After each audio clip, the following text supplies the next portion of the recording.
الحمد للہ وحدہ والصلاة والسلام علی من لا نبی بعدہ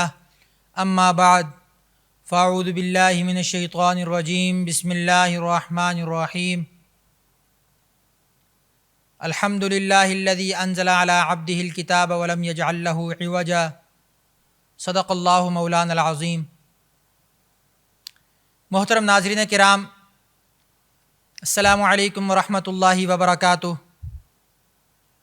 الحمدللہ آج ماہ رمضان کا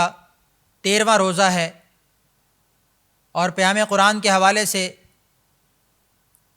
آج ہم سورہ بنی اسرائیل کے بقیہ مضامین اور سورہ کہف اور سورہ مریم کے مضامین کو ذکر کریں گے۔ گزشتہ ایپیسوڈ میں ہم نے بنی اسرائیل کے واقعات کو ذکر کیا اور سورہ بنی اسرائیل کے اندر جس طرح کے مضامین کا تذکرہ تھا جس میں کفار مکہ کو عبرت دلائی گئی تھی اور ان کو کہا گیا تھا کہ جس طریقے سے پچھلی قوموں نے اپنے خدا کی نافرمانی کی، اپنے رسول کی تعلیمات کو جھٹلایا تو اللہ نے ان کو عذاب میں مبتلا کیا، تو تمہیں اللہ نے مہلت دی ہے، تم اس روش سے باز آ جاؤ۔ اس پر پھر آگے جا کر اللہ رب العزت نے یہ فرمایا کہ جب مسلمانوں کو تبلیغ کا حکم دیا کہ کفار کو کس طریقے سے یہ تعلیمات، یہ اللہ کا پیغام پہنچانا ہے، تو فرمایا وَقُلْ لِعِبَادِي يَقُولُوا الَّتِي هِيَ أَحْسَنُ، کہ تم جب اپنی بات کو دوسروں تک پہنچانا چاہو تو اس میں نصیحت کا انداز عمدہ اختیار کرو۔ قُلْ هَٰذِهِ سَبِيلِي أَدْعُو إِلَى اللَّهِ عَلَىٰ بَصِيرَةٍ، کہ لوگوں کو اللہ کی طرف بلانا ہے تو حکمت بصیرت کے ساتھ اچھے انداز میں بلانا ہے۔ وَمَنْ أَحْسَنُ قَوْلًا مِّمَّنْ دَعَا إِلَى اللَّهِ، کہ اس سے اچھی بات کس کی ہو سکتی ہے جو لوگوں کو اللہ کی طرف بلائے۔ تو اس کا مطلب کہ اللہ کی طرف جو بلانا ہے، اللہ کی تعلیمات کو جو لوگوں تک پہنچانا ہے، اس کا انداز کیسا ہونا چاہیے؟ خوبصورت انداز، عمدہ اخلاق کے ساتھ، پیار محبت کے انداز کے ساتھ، دوسرے کی اصلاح کی نیت سے، تنقید کی نیت نہ ہو، طنز کا انداز نہ ہو، تحقیر کا انداز نہ ہو، اپنے اندر تکبر اور عجب کا انداز نہ ہو، دوسرے کو اپنے سے چھوٹا نہ سمجھیں، اپنے سے کم تر نہ سمجھیں۔ یہ نہیں کہ مجھے اللہ نے توفیق دے دی ہے نماز کی تو میں اگلے کے اوپر چڑھائی کر دوں، یہ دعوت کا انداز نہیں ہے۔ تو قرآن نے ہمیں ہر چیز کا انداز سکھایا اور سمجھایا ہے، تو یہاں پر اسی دعوت کا انداز سمجھایا جا رہا ہے کہ شیطان تم سے نازیبا گفتگو کروائے گا، شیطان تم سے سخت الفاظ کہلوائے گا، لیکن تمہارا انداز کیا ہونا چاہیے؟ قرآنی تعلیمات کیا کہتی ہیں؟ فرمایا دنیا کے سب سے بڑے سرکش کے پاس جب سب سے بڑے نبی کو، اس وقت کے دور کے نبی کو بھیجا گیا، یعنی فرعون کے پاس موسیٰ علیہ السلام کو بھیجا گیا، تو کیا کہا گیا؟ نرمی اختیار کرنا، نرمی سے بات کرنا، قول لینا، نرم بات کرنا۔ تو جب اتنے بڑے منکر خدا کے پاس، اتنے بڑے بلکہ مدعی خدا کے پاس جو خدا ہونے کا دعویٰ کر رہا ہے، اس کے پاس جب اللہ اپنے نبی کو بھیج رہا ہے تو کیا کہہ رہا ہے کہ نرم بات کرنا، محبت سے بات کرنا۔ تو آج ہم اپنے مسلمان بھائیوں کو کوئی بات کہیں، ان کو کسی اچھے کام کی طرف بلائیں، ان کو کسی اچھی بات کی نصیحت کریں، تو ہمارا انداز کیسا ہونا چاہیے؟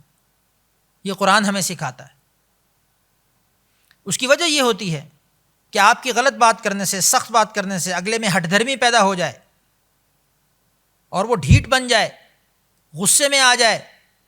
اور غصے میں آ کر اس سے بھی بڑے گناہ کا ارتکاب کر بیٹھے کہ پہلے تو صرف چلو وہ کسی ایک عمل پر آ نہیں رہا تھا، کسی اچھے کام پر عمل نہیں کر رہا تھا، خدا نہ خواستہ آپ کے کسی ایسے کلمے کی وجہ سے، ایسی سختی کی وجہ سے وہ غصے میں آ کر اس کام کا انکار ہی کر بیٹھے، اس کی توہین کر بیٹھے، اس کی گستاخی کر بیٹھے، تو خدا نخواستہ وہ ایمان سے خارج ہو سکتا ہے. تو اس لیے فرمایا کہ اپنے قول میں نرمی اختیار کریں، احسن طریقے سے تبلیغ کریں. اور پھر آگے وہی وَإِذْ قُلْنَا لِلْمَلَائِكَةِ اسْجُدُوا لِآدَمَ فَسَجَدُوا إِلَّا إِبْلِيسَ کہ آدم اور ابلیس کا جو واقعہ ہے اس کو دوبارہ ذکر کیا تاکہ ہر وقت انسان کے استحضار میں رہے کہ اس کا مقصد کیا ہے. اللہ رب العزت نے اس کو جو تمام مخلوقات سے سجدہ کروایا ہے تو اس کی عظمت اور اس کو اپنی جو خلافت دی ہے اس خلافت کا تقاضا کیا ہے، اور اس کے ساتھ ساتھ تکوینی طور پر جو شیطان کو ساتھ لگایا ہے اس سے کیسے بچنا ہے. تو بار بار اس کا استحضار کروایا گیا قرآن پاک کے اندر. اور پھر قیامت کا تذکرہ کرتے ہوئے بتایا گیا کہ اس دن ہر امت اپنے امام کے ساتھ آئے گی اور اس کو جواب دہی کے لیے بلایا جائے گا. ایماندار اور نیک عمل کرنے والوں کا ٹھکانہ جنت ہوگا، اور برے اعمال کرنے والوں کا ٹھکانہ ان کے امام سمیت، اگر ان کا امام بھی برے کام کرتا ہے. جیسے کچھ لوگ پہلے شیطان کے پیچھے چلتے ہوئے آئیں گے اور جہنم کے گڑھے میں چلے جائیں گے، وہاں پر کھڑے ہو کے اس سے کہیں گے کہ تو نے ہمیں کہاں لا کر کھڑا کر دیا. وہ کہے گا میں نے تمہیں مجبور تو نہیں کیا تھا، تم تو خود اپنی مرضی سے میرے پیچھے آئے تھے. اب تم مجھے ملامت نہ کرو، اپنے آپ کو ملامت کرو. تو یہ دنیا یہی چیز ہے. پھر آگے فرمایا اقم الصلاۃ لدلوک الشمس الی غسق اللیل، بہت خوبصورت رکوع ہے. اللہ رب العزت نے نماز پنجگانہ اور اس کے اوقات کو بیان کیا ہے، اور یہ بھی بتایا کہ حضور صلی اللہ علیہ وسلم کے لیے تہجد کی نماز بھی دی گئی ہے، اور پھر آپ علیہ الصلوۃ والسلام کے لیے مقام محمود کی خوشخبری دی گئی کہ قیامت والے دن آپ کو سب سے ہٹ کر، سب انبیاء سے بڑھ کر ایک مقام دیا جائے گا. اور وہ مقام تمام مفسرین کرام کہتے ہیں کہ وہ شفاعت کبریٰ ہے، کہ جب ساری قومیں، ساری امتیں قیامت کے دن اپنے اپنے نبی کے پاس جائیں گی اور ان سے کہیں گی کہ ہماری سفارش کر دیجئے، اللہ کے حضور ہماری سفارش کر دیجئے کہ ہمیں اس عذاب سے بچائے. کیونکہ قیامت کا ایک دن 1000 سال کے برابر ہوگا، اور سورج سوا نیزے پر ہوگا، زمین تانبے کی ہوگی، انسان کے جسم پر لباس کے نام پر کچھ بھی نہیں ہوگا. تو وہ سب کچھ کیا ہوگا؟ انتہائی عذاب کی صورتحال ہوگی. اس وقت تمام قومیں یہ کہیں گی کہ ہمیں اس عذاب سے نکالیں، چاہے انجام جو بھی ہو، لیکن حساب کتاب تو شروع ہو. لیکن کوئی نبی بھی اللہ کے حضور سفارش کرنے کے لیے تیار نہیں ہوگا.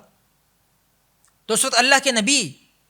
خاتم النبیین حضرت محمد مصطفیٰ احمد مجتبیٰ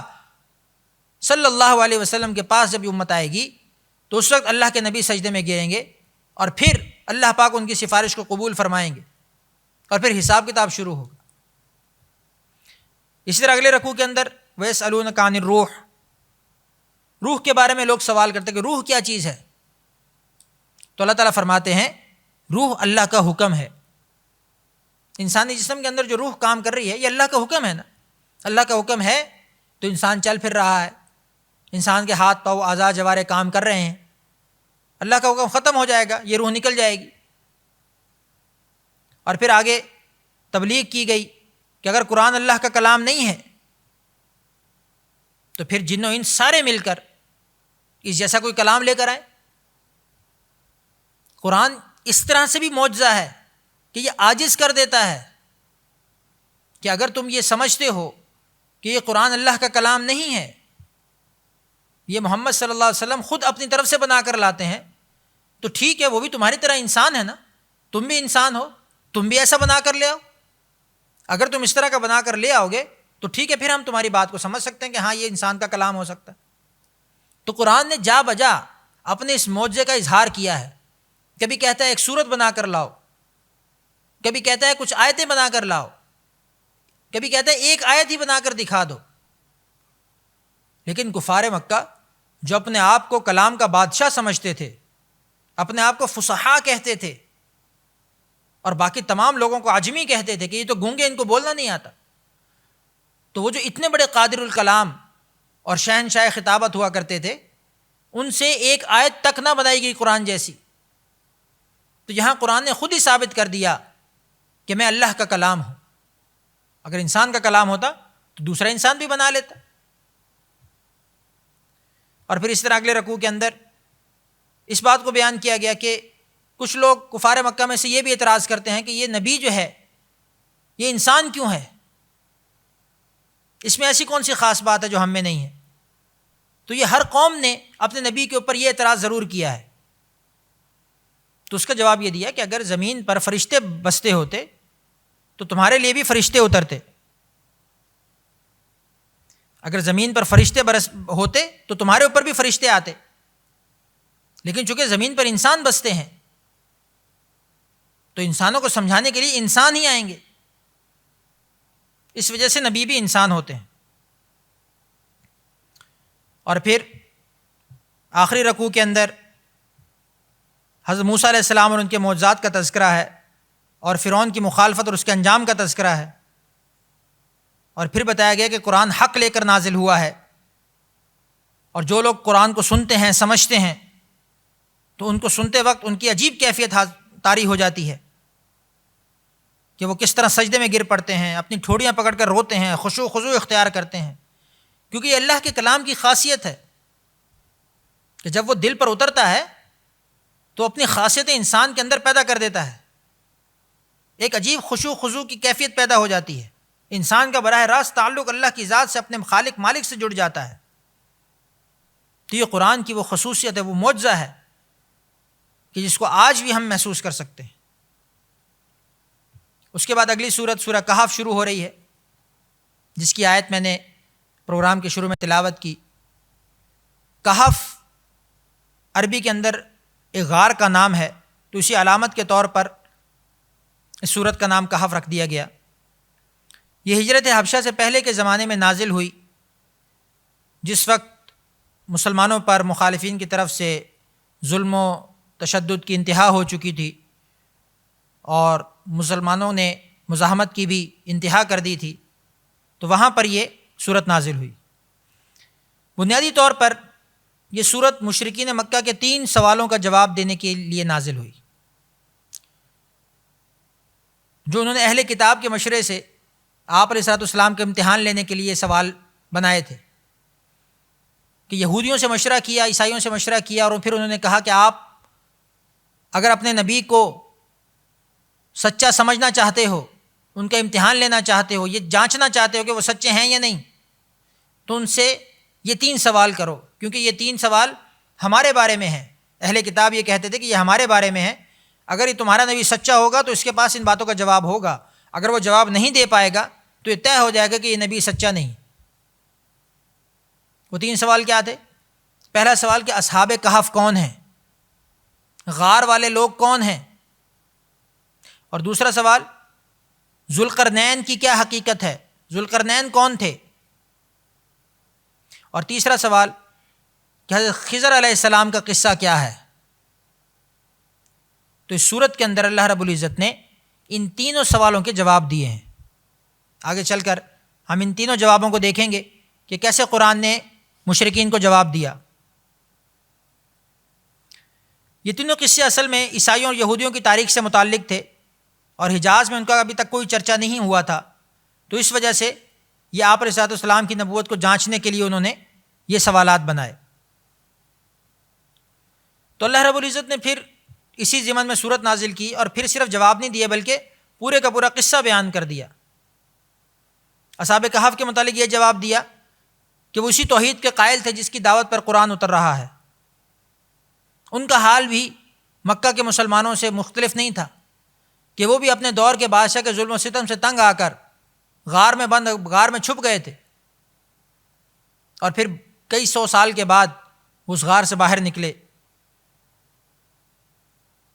تو اس قصے سے بھی اہل ایمان کو تسلی دینا مقصود تھی کہ تم اکیلے نہیں ہو جو اس طرح کی مصیبتوں میں اور پریشانیوں میں گرفتار ہو، بلکہ تم سے پہلے لوگ بھی اس طرح کی مصیبتیں اور تکلیفیں جھیل چکے ہیں، لیکن اللہ نے ان کو پھر ان کے لیے حالات کو کشادہ فرمایا، ان کے لیے راستے کھولے. اسی طرح موسیٰ علیہ السلام کا قصہ ہے جو خضر علیہ السلام کے ساتھ ہے. وہ بھی موسیٰ علیہ السلام کا بھی امتحان تھا کہ موسیٰ علیہ السلام سے پوچھا گیا کہ ایک بندہ تمہارے ساتھ ہے، اس کے ساتھ تم نے جانا ہے، سفر کرنا ہے، اب انہوں نے اس شرط پر سفر کروایا کہ تم مجھ سے کوئی سوال نہیں کرو گے، چاہے تم کیسی بھی حالت دیکھ لو، تم مجھ سے کوئی سوال نہیں کرو گے۔ لیکن طبع انسانی، فطرت انسانی کے باعث موسیٰ علیہ السلام پھر سوال کر بیٹھتے تھے، پھر پوچھ بیٹھتے تھے کہ یہ آپ نے کیسے کیا، یہ کیوں کیا؟ اس پر پھر خضر علیہ السلام کہتے تھے کہ اب تمہارے میرے راستے جدا ہیں، میں تمہیں ساتھ لے کر نہیں چلتا۔ تو وہ سارے واقعات آگے جا کر بیان ہوں گے۔ اسی طرح ذوالقرنین علیہ السلام کا قصہ ذکر ہوا، تو اس میں سوال کرنے والوں کو یہ سبق دیا گیا ہے کہ تم جو اپنی چھوٹی موٹی سرداریوں پر اتنا اچھل رہے ہو، تم جو اتنی شیخی بھگار رہے ہو، چھوٹے چھوٹے سے قبیلے کے سردار ہو، چھوٹے چھوٹے سے علاقوں پر حکومت کر رہے ہو، تو تمہارے پاؤں زمین پر نہیں ٹکتے۔ تو جو ذوالقرنین تھا وہ اتنا بڑا فرما روا تھا، اتنا بڑا بادشاہ تھا اور اتنی عظیم الشان سلطنت کا مالک تھا، لیکن وہ اپنی حقیقت کو نہیں بھولا اور ہمیشہ اللہ رب العزت کے ہاں سر تسلیم خم رکھے۔ تو یہ بتانے کا مقصد ہے اس صورت کے اندر کہ اللہ رب العزت یہ بتانا چاہتے ہیں، سمجھانا چاہتے ہیں کہ تمام چیزیں تمہارے لیے عبرت کی چیز ہیں۔ تو پہلے رکوع کے اندر قرآن کے نزول کی غرض و غایت بتائی، اس پر ایمان لانے والوں کو بشارت دی گئی، پھر شرک کی مذمت بیان کی کہ شرک کیوں غلط ہے، پھر آپ علیہ السلام کے دل کی تڑپ کو بتایا گیا کہ آپ کے دل میں اپنی امت کے لیے کیا تڑپ موجود تھی، آپ اپنی امت کے لیے کس طرح روتے تھے، آپ اپنی امت کے لیے کس طریقے سے ان کو دعوت دیا کرتے تھے، ان کی فکر میں گھلا کرتے تھے، اس کو بیان کیا گیا۔ اور پھر اصحاب کہف کے واقعہ چلا کہ وہ بڑے مضبوط ایمان والے تھے اور انہیں اپنے ایمان کا اتنا خیال تھا کہ 100 برسوں کے بعد بھی جب وہ سو کر اٹھے تو سب سے پہلا خیال ان کے دل میں اپنے اللہ کا آیا اور سب سے پہلے انہوں نے اپنے رب کو یاد کیا اور اپنے ایمان کا اقرار کیا، اور کہا اس صورت کے اندر آگے جا کر کہ ان کا غار ایسا تھا کہ جس میں سورج کی روشنی بھی نہیں آتی تھی۔ اور پھر آگے یہی سورہ کہف کا واقعہ، اصحاب کہف کا واقعہ چلتا رہا، اور پھر اس رکوع کے اندر 2 آدمیوں کا تذکرہ کیا گیا، وَاضْرِبْ لَهُم مَثَلَ الرَّجُلَيْنِ جَعَلْنَا لِأَحَدِهِمَا جَنَّتَيْنِ، کہ جن میں ایک تو صاحب ثروت تھا، بہت مال والا تھا، کہ جس کو اللہ نے ساری نعمتیں دی تھیں، بہت بڑی کھیتی تھی اس کی، بہت مال و دولت تھا، دنیاوی اسباب سے بھرا ہوا تھا، لیکن وہ مغرور ہوا، تکبر کا شکار ہوا،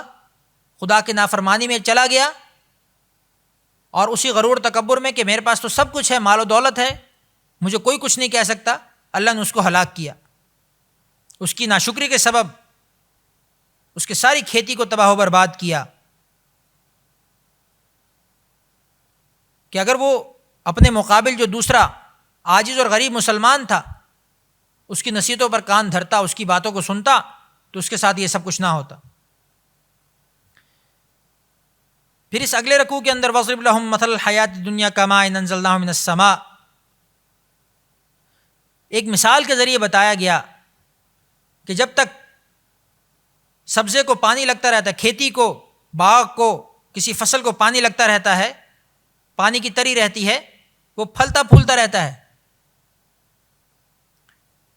تو اسی طرح انسان کے ساتھ جو اس کے مال و دولت ہیں وہ بھی زندگی کے چند دن اس کے ساتھ رہتے ہیں۔ جیسے سبزے سے پانی ختم ہوا، کھیتی سے پانی کا انقطاع ہوا تو کھیتی بھی مرجھا جاتی ہے، ایسے ہی انسان کی زندگی جب ختم ہوئی تو اس کے چاہنے والے، اس کے مال و دولت کے پیچھے پڑنے والے، وہ بھی سب الگ ہو جاتے ہیں، اپنے اپنے کاموں میں لگ جاتے ہیں، ساری زندگی کی چیزیں اس سے جدا ہو جاتی ہیں۔ تو اصل میں یہ بتانا مقصود ہے کہ انسان کے ساتھ ہمیشہ رہنے والی چیزیں کون سی ہیں، کون سی چیزیں ہیں جو اس کو آگے کام آئیں گی، اور کون سی چیزیں ہیں جو اس کو دنیا میں ہی دوسری طرف لے جائیں گی۔ تو فرمایا کہ یہ جو دنیا کے مال و دولت ہے، جو دنیا کے اسباب کی چیزیں ہیں، ظاہری چیزیں ہیں، یہ ساری کی ساری یہیں رہ جائیں گی۔ آخرت میں ہمیشہ کام آنے والی چیزوں میں اعمال ہیں۔ انسان کے اعمال اس کے کام آتے ہیں، اس کی قبر میں، میزان میں، حشر میں، پل صراط پر، حساب کتاب کے موقع پر، ہر جگہ پر جو چیز کام آئے گی اس کے اعمال ہوں گے۔ تو اعمال کی طرف توجہ دی جائے۔ اور پھر آگے قیامت کا نقشہ کھینچا گیا کہ کس طرح پہاڑ کاٹ دیے جائیں گے، زمین کے دروازے کھل جائیں گے اور سارے انسان اکٹھے ہو جائیں گے اور ان کے نامہ اعمال ان کو دیے جائیں گے۔ اور جب انسان اپنا نامہ اعمال دیکھے گا تو کیا کہے گا کہ ہائے بدبختی،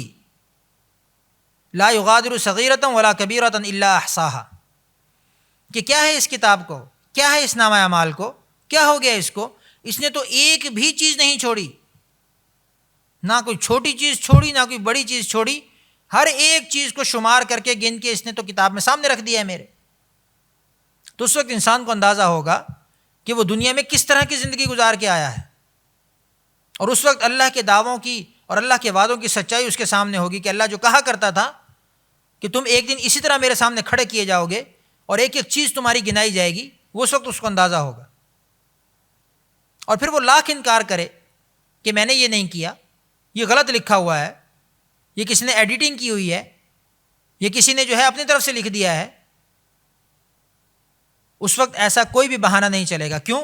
زبان انسان کی بند کر دی جائے گی، اس کے اعضاء جوارح خود بولیں گے۔ آنکھ بولے گی اس نے میرے سے یہ گناہ کیا، کان بولے گا اس نے میرے سے یہ گناہ کیا، زبان بولے گی اس نے میرے سے یہ گناہ کیا، ہاتھ پاؤں بولیں گے کہ انہوں نے ہمیں گناہوں میں اس طریقے سے استعمال کیا۔ تو اس کے بعد تو پھر کوئی چیز کا جواز نہیں بچ جائے گا۔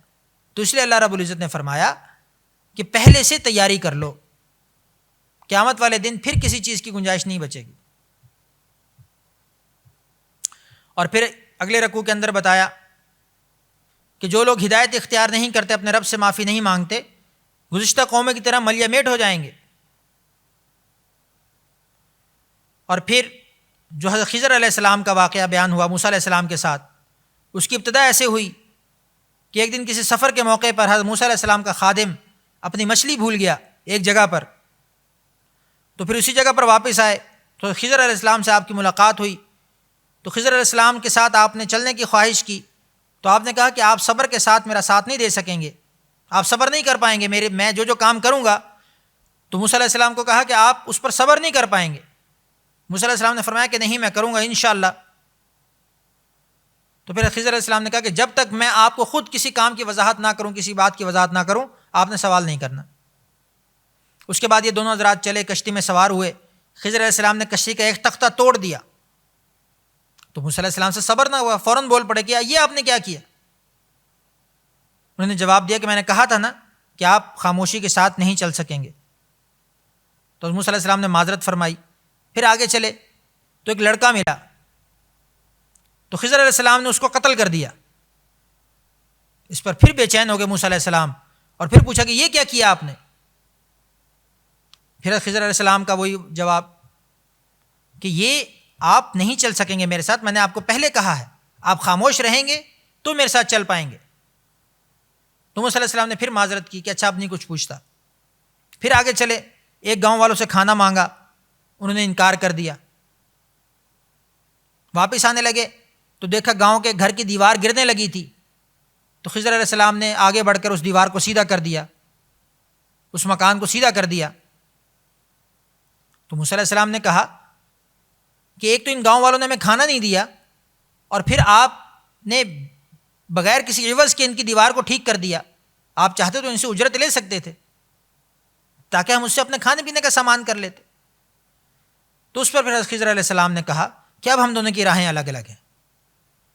اب میں نے آپ کو اتنی مرتبہ کہا کہ آپ سوال نہ کیجئے جب تک میں خود جواب نہ دوں، لیکن آپ نہیں باز آئے تو اب ہم الگ الگ ہیں۔ اور پھر سارے کاموں کی مصلحت بتائی، چونکہ یہ اللہ کی طرف سے ہی تھا۔ میں نے پہلے عرض کیا کہ اللہ رب العزت اپنے انبیاء کی تربیت فرماتے ہیں، وہ کسی بھی راستے سے ہو سکتی ہے، کسی بھی ذریعے سے ہو سکتی ہے، وہ تربیت فرماتے ہیں۔ یہ بھی تربیت کا ایک طریقہ تھا۔ پھر خضر علیہ السلام نے سارے کاموں کی مصلحت بتائی کہ یہ سب کچھ میں نے خود نہیں کیا بلکہ اللہ کے حکم سے کیا۔ تو کشتی کا تختہ جو توڑا تھا اس کی وجہ کیا بیان کی کہ یہ کشتی چند مسکین لوگوں کی تھی، اور جہاں پر وہ جا رہی تھی کشتی وہاں کا بادشاہ بڑا ظالم تھا، وہ آنے والے ہر مسافر سے، ہر بندے سے چیزیں چھین لیا کرتا تھا۔ تو اس کی یہ خاصیت تھی کہ وہ بے عیب چیز لیا کرتا تھا، جس چیز کے اندر کوئی نقصان نہ ہو۔ تو میں نے اس لیے اس کی کشتی کا نقصان کر دیا تاکہ وہ نقصان تو بعد میں بھر لیں گے، لیکن اس وجہ سے ان کی کشتی بادشاہ کے چنگل میں جانے سے بچ جائے گی۔ اور دوسرے نمبر پر جس لڑکے کو قتل کیا تو موسیٰ علیہ السلام نے سوال کیا کہ آپ نے یہ کیوں کیا، ناحق قتل کر دیا؟ تو اس کی حکمت یہ بیان کی کہ یہ لڑکا ویسے تو نیک ماں باپ کا لڑکا تھا، لیکن یہ بڑا ہو کر کفر و سرکشی میں چلا جاتا اور والدین کو تنگ کرتا، تو اس وجہ سے میں نے اس کو قتل کیا۔ اور پھر تیسرے نمبر پر جس دیوار کو سیدھا کیا تو کہا کہ یہ کچھ یتیم بچوں کی دیوار تھی جس کے والدین بڑے نیک تھے، فوت ہو گئے، اور اس دیوار کے نیچے خزانہ چھوڑ کر گئے تھے اپنے بچوں کے لیے۔ اگر یہ دیوار گر جاتی تو خزانہ ظاہر ہو جاتا اور پھر لوگ اس کو لے جاتے، تو اس خزانے کی حفاظت کے لیے میں نے اس دیوار کو سیدھا کیا۔ تو اس سب سے ہمیں کیا سبق ملتا ہے؟ ہمیں یہ سبق ملتا ہے کہ اللہ پاک ہمیں جس کام کے لیے مقرر کر دیں، جو کام ہمارے لیے طے فرما دیں، ہم اس کو من وعن قبول کر لیں۔ اس کی حکمت اللہ ہی بہتر جانتا ہے، اس میں ہم اپنی کوئی بات بیچ میں نہ لائیں۔ اور پھر اسی طرح اگلے رکوع کے اندر وَيَسْأَلُونَكَ عَنِ ذِي الْقَرْنَيْنِ، ذوالقرنین کا تذکرہ ہوا کہ وہ صاحب قوت و حشمت والا بادشاہ تھا۔ تو ایک روز مغرب کی انتہائی حد کو پہنچے تو وہاں کی قوم کے ساتھ بہت اچھا سلوک کیا، پھر مشرقی سمت کی طرف سفر کیا تو وہاں بھی بہت اچھے لوگوں پر گزر ہوا، پھر ایک اور سفر میں 2 پہاڑوں کے درمیان میں پہنچے تو اس طرف ایک قوم کو پایا، اس نے یاجوج ماجوج کے فتنہ و فساد کی شکایت کی، ان یاجوج و ماجوج مفسدون فی الارض، کہ یاجوج ماجوج ایک قوم ہے جو زمین میں فساد پھیلاتی ہے۔ تو اس قوم نے حضرت ذوالقرنین کو کہا کہ آپ ایسی کوئی دیوار یا ایسی کوئی رکاوٹ قائم کر دیں کہ یاجوج ماجوج ان کی بستی کی طرف نہ آ سکیں، چونکہ وہ آتے تھے ہر دفعہ اور بستی کو تباہ و برباد کر کے چلے جاتے تھے۔ تو چنانچہ اللہ کے حکم سے ذوالقرنین نے لوہے کی چادر کی دیواروں کا ایک اتنا بڑا رکاوٹ اور بند قائم کیا کہ جو پگھلے ہوئے تانبے سے جوڑا گیا تھا، جسے سد سکندری بھی کہا جاتا ہے۔ اور پھر اس کے بارے میں یہ کہا جاتا ہے کہ وہ ابھی بھی اس دیوار کے پیچھے یاجوج ماجوج ہیں، اور روزانہ اس دیوار کو کترتے ہیں، اس کو کھاتے ہیں، اس کو ختم کرنے کی کوشش کرتے ہیں، اور رات تک تھوڑا سا حصہ بچ جاتا ہے تو کہتے ہیں کہ صبح باقی کریں گے، لیکن صبح پھر دیوار ویسی کی ویسی ہو جاتی ہے۔ تو یہ اللہ کی قدرت اور حکمت ہے، قیامت کے قریب اللہ پاک ان کو ظاہر کریں گے۔ اس کے بعد قیامت اور کفار کے عذاب کا تذکرہ ہے، اور آخر میں افحسب الذین کفروا ان یتخذوا عبادی، اس شخص کو قیامت کے عذاب کی خبر دی گئی ہے جو خدا کے سوا دوسرے کو بھی کارساز سمجھتا ہے، اللہ کے کاموں میں دوسروں کو شریک ٹھہراتا ہے، اس کے بارے میں عذاب کا کہا گیا ہے۔ اور پھر یہ کہا کہ جو دنیا کی زندگی میں غرق ہیں اور دنیا کی زندگی کو بھی برحق سمجھتے ہیں،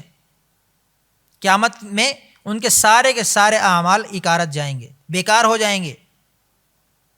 فرمایا کہ جو شخص دنیا کی زندگی کو آخرت کی زندگی پر ترجیح دیتا ہے تو دنیا کی زندگی بھی خسارہ بن کر سامنے آئے گی، اور آخرت میں تو ان کے لیے خسارہ ہی خسارہ ہے۔ اور پھر اللہ کی نشانی اور عظمتوں پر روشنی ڈالتے ہوئے کہا گیا آخر کے اندر کہ چاہے دنیا کے سارے سمندر سیاہی بن جائیں، دنیا کے سارے درخت قلم بن جائیں، اور پھر وہ دونوں آپس میں مل کر اللہ رب العزت کی توحید اور عظمت اور بڑائی کے کلمات کو لکھنے لگیں تو وہ سب کے سب ختم ہو جائیں گے، لیکن رب کی عظمت اور توحید کے کلمات ختم نہیں ہوں گے۔ تو اس مضمون پر پھر اس سورت کا اختتام کیا گیا۔ تو ہمارے سیکھنے کے لیے، سمجھنے کے لیے اس سورت کے اندر کیا ہے کہ اللہ کی نافرمانی سے بچنا ہے، چاہے دنیا کی کوئی سی بھی طاقت سامنے ہو، اور اللہ کی فرما برداری والے کاموں میں لگنا ہے، اور اپنی مرضی اور اپنی خواہش کو ایک طرف رکھ دینا ہے، ٹوٹلی اپنے آپ کو اللہ کی طرف سبمٹ کرنا ہے۔ اس پر پھر اللہ کی طرف سے انعامات کی بارش ہوگی۔ تو یہ رمضان المبارک کا جو دوسرا عشرہ چل رہا ہے، یہ مغفرت کا عشرہ ہے، اس میں ہم اللہ رب العزت سے مغفرت طلب کریں، اپنے گناہوں کی معافی مانگیں۔ انک عفو تحب الکریم العفو فاعف عنا یا غفور یا واسع المغفرات، یا واسع المغفرات، یہ دعائیں مانگیں۔ تو اللہ رب العزت سے دعا ہے کہ اس بابرکت مہینے کے اس دوسرے عشرے کے اندر ہمیں رمضان المبارک کی وہ تمام خیریں اور بھلائیاں نصیب فرما کہ جن کے لیے رمضان المبارک ہمارے زندگی میں پھر سے آیا ہے، ہمیں اس سے پورا فائدہ اٹھانے کی توفیق نصیب فرما، اور اس میں ہمیں اسی نہج پر تیاری کرنے کی توفیق نصیب فرما کہ جس پر چلتے ہوئے ہم باقی کے 11 مہینوں میں بھی اسی ترتیب پر اپنی زندگی کو گزار سکیں اور اسی کے مطابق اپنے آپ کو اگلی زندگی کے لیے تیار کر سکیں۔ اللہ رب العزت سے دعا ہے کہ اللہ رب العزت اس ماہ مبارک کے صدقے ہم سب کو یہ تمام مقاصد احسن طریقے پر پورے کرنے کی توفیق عطا فرمائے۔ وآخر دعوانا ان الحمد للہ رب العالمین۔